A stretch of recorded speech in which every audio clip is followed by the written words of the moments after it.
Mantan Ketua KONI Kota Kediri dan Wakil Bendahara ini langsung digelandang di Lapas Kelas 2A Kediri dengan tangan terborgol. Dua orang tersangka ini terlibat dalam kasus dugaan korupsi dana hibah KONI tahun 2023. Kuasa hukum tersangka mantan Wakil Bendahara, Eko Budiono, menyatakan pihaknya tidak akan mengajukan permohonan penaguhan penahanan terhadap kliennya karena gelarnya ada di Kejaksaan Agung. Eko juga menyoroti ketidakkonsistenan dalam proses penahanan. Ketua dan wakil bendahara ditahan, tapi bendahara tidak. Ini seperti cerita yang terputus di tengah, padahal wakil bendahara tidak pernah menandatangani dokumen apapun. Saya tidak akan mengajukan permohonan penangguhan penahanan. Karena kalau di kejaksaan permohonan penangguhan penahanan, kalau jaksa yang nahan, dia pasti gelarnya ke Kejagung. Nggak ada gunanya juga. Kita hadapin aja nanti bagaimana, langsung aja ke persidangan. Itu pemikiran saya. Yang saya pikirkan sekarang adalah bagaimana bendahara yang di tengah itu, ketua, bendahara, wakil bendahara, ketuanya kena, wakil bendaharanya kena, bendaharanya tidak kena. Jadi kan pedot. Bagaimana situasinya ini kalau ceritanya itu terputus di tengah ini? Yang di tengah ini nggak ada. Bata-bata kurang auditasi dan sebagainya. Sebenarnya tanda tangan masih bendahara. Ya, wakil bendahara tidak tanda tangan sama sekali, tidak ada, Mas.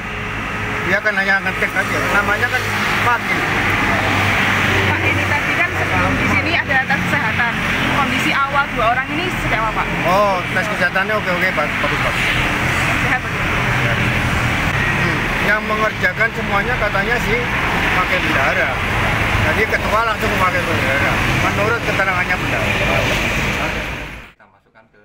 Kasih Pidana Khusus atau Pitsus Kejari Kota Kediri, Nur Ngali, mengungkapkan bahwa penahanan dilakukan terhadap dua tersangka selama 20 hari ke depan, namun penahanan terhadap tersangka atas nama Dian Aryani ditangguhkan karena masih menjalani perawatan medis di RSUD Gambira. Melakukan penahanan dari kasus KONI, yaitu dua tersangka. Jadi dua tersangka hari ini kita lakukan penahanan. Namun yang satu sekarang posisi kan sakit, jadi ini proses di rawat di rumah sakit, di rumah sakit umum daerah Kediri, rumah sakit Gambiran. Jadi tadi sebenarnya kan tiga-tiganya kan sudah kita panggil, kita periksa, yang dua dinyatakan sehat, kita masukkan ke rutan. Sudah kita masukkan. Namun yang satu ini kondisi sakit, tidak bisa dimintai keterangan apa segala, pusing dan ini dan itu, dan ini kita masukkan ke rumah sakit. Nanti seperti apa hasil dari rumah sakit?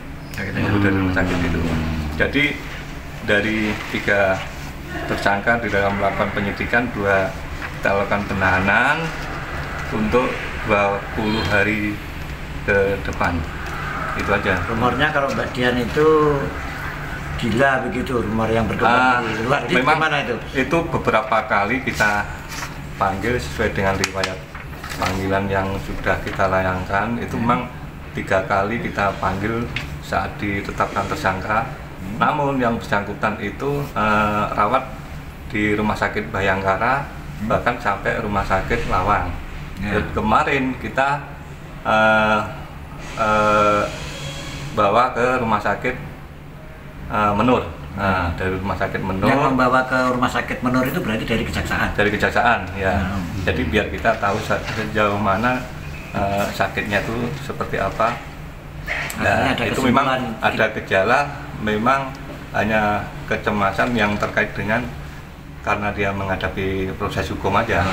Bukan gila. Kalau kesimpulan gila atau tidak, tentunya dari rumah sakit jiwa nggak bisa menyebutkan itu, hanya kelainan di situ. Tapi kalau kemampuan berpikir intelektualnya itu rata-rata, berarti nggak ada masalah kan.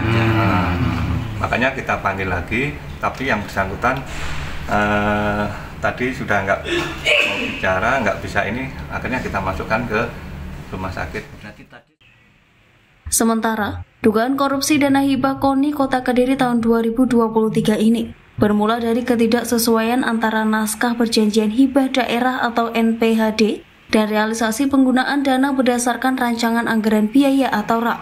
Dugaan korupsi dana hibah senilai 10 miliar rupiah untuk pelaksanaan Pekan Olahraga Provinsi atau Porprov Jawa Timur 2023. 2 diantaranya telah resmi ditahan. Sementara 1 tersangka lainnya mendapat penangguhan penahanan karena alasan kesehatan.